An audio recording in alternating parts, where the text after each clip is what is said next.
जय श्री राम। दोस्तों, भगवान श्री राम को 14 वर्षों का कठोर वनवास मिला था। इसके अनुसार उन्हें केवल वनों में रहना था तथा उनका किसी भी नगर में जाना प्रतिबंधित था।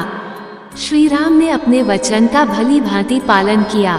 उन्होंने 14 वर्षों तक अपनी पत्नी सीता तथा भाई लक्ष्मण के साथ वनवासियों की भांति जीवन व्यतीत किया। इस दौरान वे भारत के उत्तरी तट से लेकर दक्षिणी तट तक गए। क्या आप ये जानना चाहते हैं कि 14 वर्ष के वनवास में श्री राम कहाँ रहे और आज वो जगह किस राज्य में कहाँ है? सदियों पहले धार्मिकता को कायम रखने के लिए एक असाधारण गुणी राजकुमार, उनकी समर्पित पत्नी और भाई जंगल की यात्रा यानी वनवास को गए थे। उन्होंने आने वाली पीढ़ियों के लिए एक उदाहरण स्थापित करने के लिए उग्र राक्षसों, कांटों, भूख, प्यास, थकान और कठोर मानसिक परीक्षणों का सामना किया। अपनी यात्रा के दौरान वे महान साधुओं, विशाल पक्षियों, मायावी आवासों, वानर जनजाति से मिले और मानव जाति के अनुसरण के लिए एक निशान छोड़ गए। इसलिए आज के इस लेख में हम आपको भगवान राम के वनवास मार्ग बताएंगे। यह अयोध्या के तमसा नदी के घाट से शुरू होकर श्रीलंका के नुवारा एलिया पर्वत श्रृंखला तक जाता है।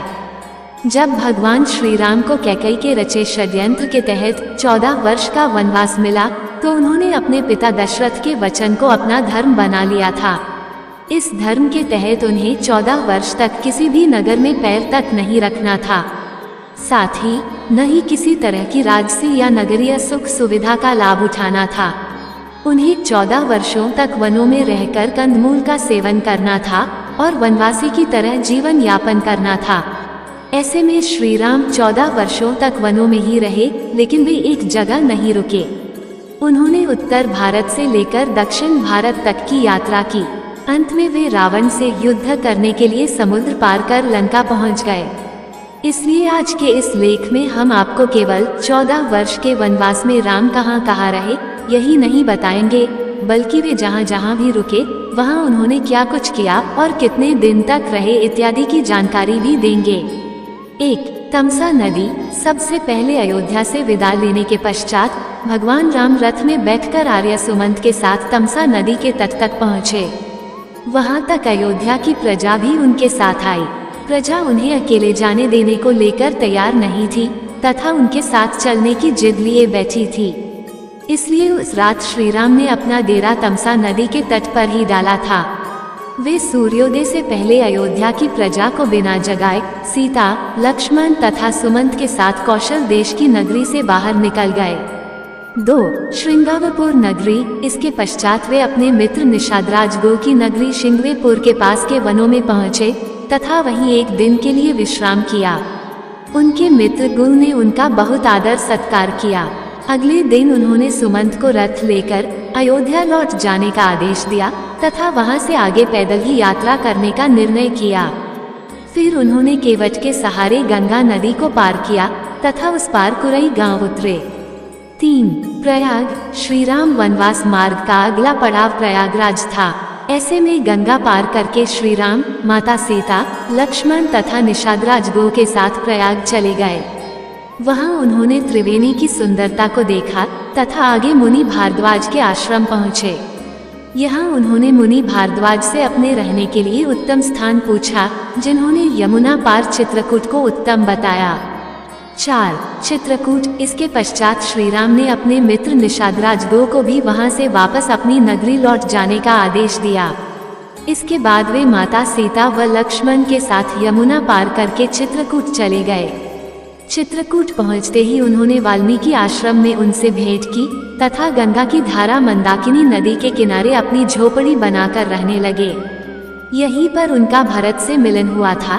जब भरत अयोध्या के राज परिवार सभी गुरुओं, मंत्रियों के साथ श्री राम को वापस लेने पहुंचे थे, परंतु श्री राम ने वापस लौटने से मना कर दिया था।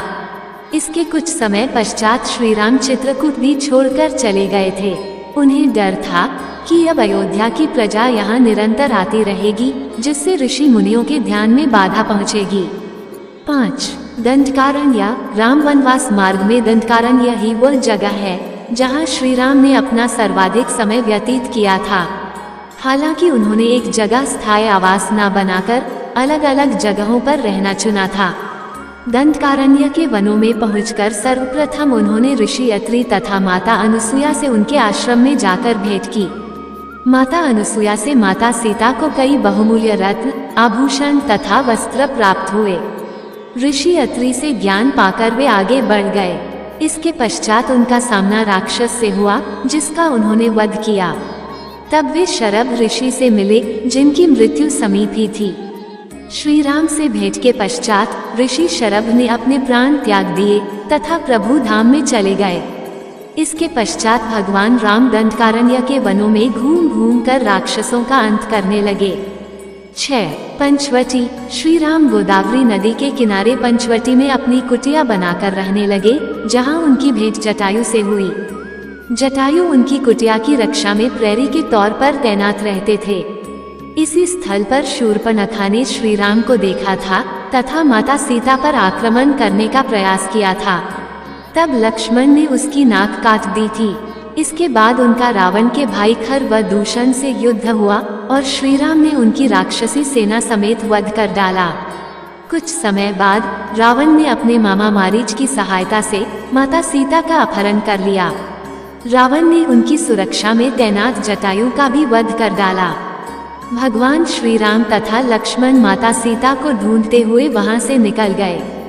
7. मतंग ऋषि का आश्रम। माता सीता की खोज करते हुए सर्व तीर्थ में श्री राम जटायु से मिले, जो मरणासन स्थिति में थे। उन्होंने श्री राम को बताया कि रावण माता सीता को अपने पुष्पक विमान में बिठाकर दक्षिण दिशा में ले गया है। इसके बाद उन्होंने जटायु का अंतिम संस्कार किया तथा आगे बढ़ गए। आगे चलते हुए उनकी भेंट का बंध राक्षस से हुई, जिसका उन्होंने वध किया। इसके पश्चात उसने माता शबरी की कुटिया का पता दिया। उसके दिए पते के अनुसार भगवान राम मतंग ऋषि के आश्रम में माता शबरी की कुटिया में पहुँचे। वहां उन्होंने शबरी के दिए झूठे बेर खाए तथा शबरी ने उन्हें किष्किंधा के राजा बाली के छोटे भाई सुग्रीव का पता बताया। 8. ऋषिमुख पर्वत। माता शबरी से सुग्रीव का पता पाकर भगवान श्री राम अपने भाई लक्ष्मण के साथ ऋषिमुख पर्वत पहुँचे। यहाँ उनकी भेंट हनुमान, सुग्रीव, जामवंत तथा उनके साथियों से हुई। सुग्रीव से उनकी मित्रता हुई तथा दोनों ने एक दूसरे को वचन दिया। वचन के अनुसार भगवान राम सुग्रीव को उनका खोया हुआ राज्य किष्किंधा पाने में सहायता करेंगे तथा सुग्रीव माता सीता की खोज में मलय पर्वत और चंदन वनों को पार करते हुए वे ऋषिमुख पर्वत की ओर बढ़े। यहाँ उन्होंने हनुमान और सुग्रीव से भेंट की, सीता के आभूषणों को देखा और श्री राम ने बाली का वध किया। 9. वानर सेना और रामेश्वरम। वाल्मीकि रामायण में वर्णित वानरों की राजधानी किष्किंधा के निकट स्थित था। ऋषिमुख पर्वत तथा किष्किंधा नगर कर्नाटक के हमी जिला बेल्लारी में स्थित है। पास की पहाड़ी को मतंग पर्वत माना जाता है। इसी पर्वत पर मतंग ऋषि का आश्रम था, जो हनुमान जी के गुरु थे। बाली का वध हो चुका था और सुग्रीव को किष्किंधा का नया राजा नियुक्त कर दिया गया था। तब सुग्रीव ने माता सीता की खोज शुरू करने के लिए श्री राम से आज्ञा मांगी, लेकिन श्री राम ने मना कर दिया। वह इसलिए क्योंकि उस समय तक वर्षा ऋतु शुरू हो चुकी थी, जिसमें नदी नाले उफान में होते हैं। इसलिए श्री राम ने माता सीता की खोज 4 महीनों के बाद शुरू करने के लिए कहा। श्री राम वनवास मार्ग के ये 4 महीने उनके लिए सर्वाधिक कष्टदायक थे, क्योंकि वचन के अनुसार उनका नगर में प्रवेश करना मना था। इसी कारण सुग्रीव का राज्याभिषेक करने भी किष्किंधा नगरी लक्ष्मण गए थे, न कि श्री राम। 10.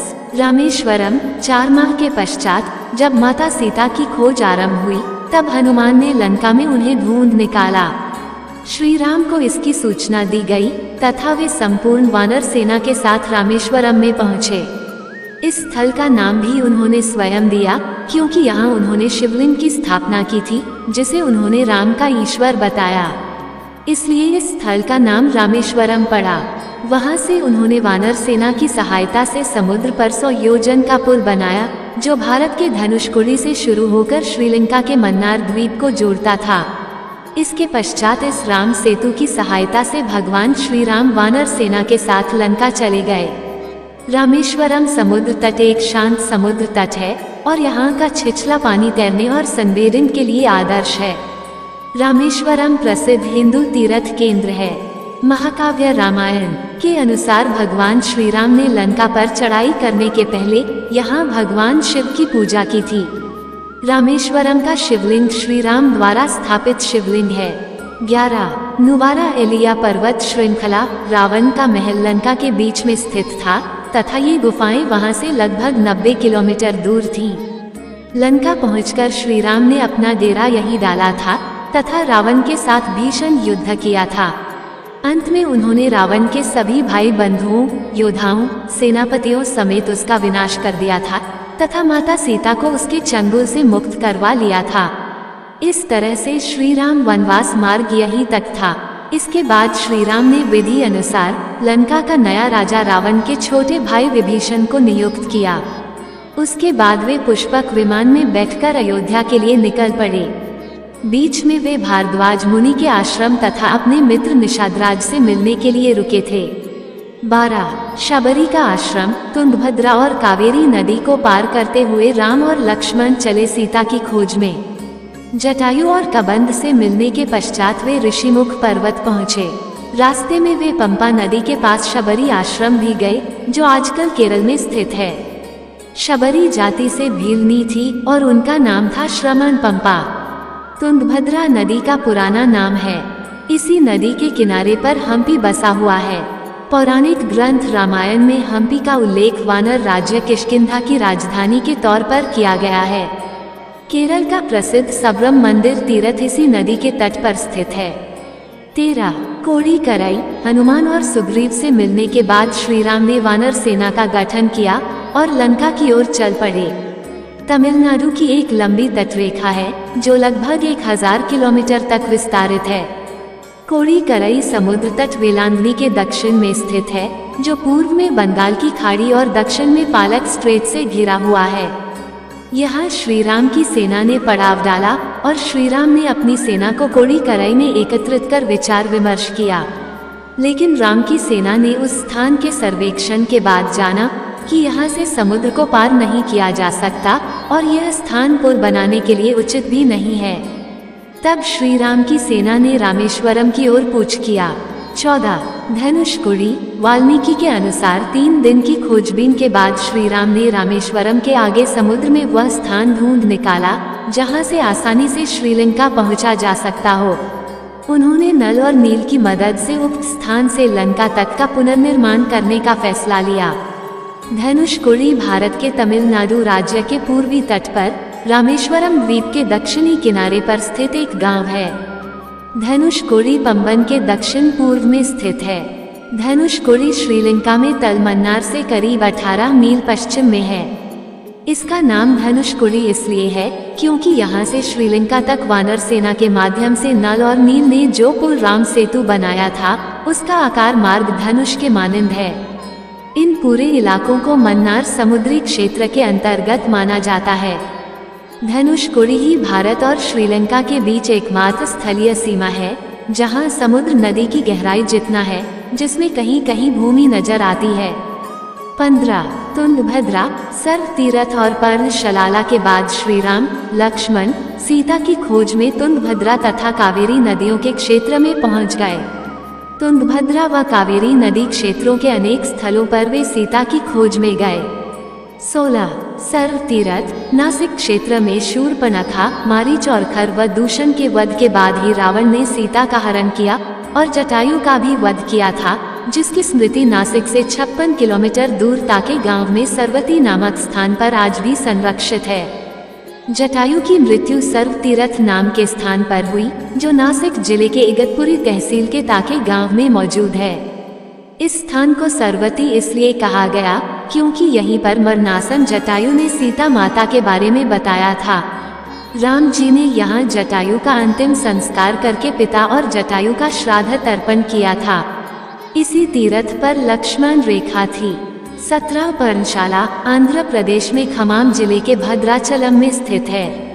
लगभग 1 घंटे की दूरी पर स्थित पशा को पशा या पंसाला भी कहते हैं। परला गोदावरी नदी के तट पर स्थित है। मान्यता है कि यही वह स्थान है जहां से सीता जी का हरण हुआ था।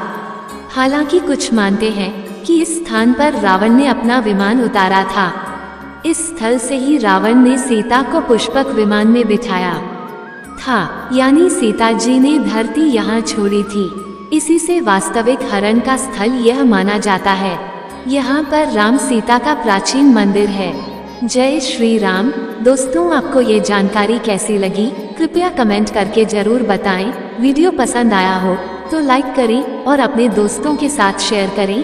कमेंट बॉक्स में जय श्री राम लिखना ना भूलें और ऐसी ही और भी बहुत सारी जानकारियों को सुनने के लिए चैनल को सब्सक्राइब जरूर करें। धन्यवाद।